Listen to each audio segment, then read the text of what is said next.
Pamatsecinājums, vispārīgais secinājums mums ir tāds pats kā pagājušajā gadā, ka tā jūra joprojām ir plasmasā noslīcināta, respektīvi pusi no kopējā apasta atkrituma daudzuma, kas kopā bija 5872 vienības šajos 35 monitoringa vietās, puse ir plasmasa.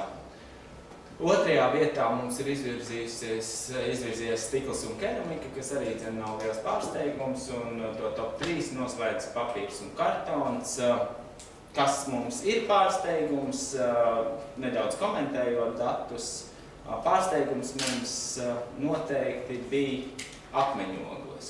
Kā tīrākā ir Kurzemes Ventspils piekraste, un gandrīz 3 reizes netīrāka sanāk Rīgas un Jūrmalas piekraste. Topu veido Daugavgrīva pirmajā vietā ar absolūtu Latvijas rekordu, jeb antirekordu, to varētu teikt, jo pagājušā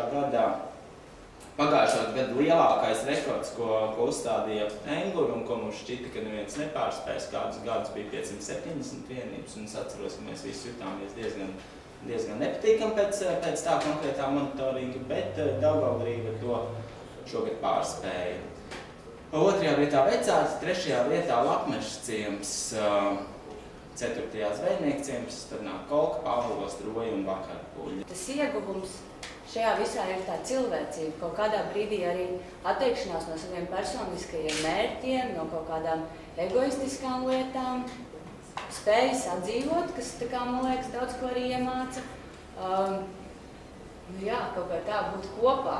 Un tāda globāla atziņa varbūt ir tāda, ka mēs visi esam viens.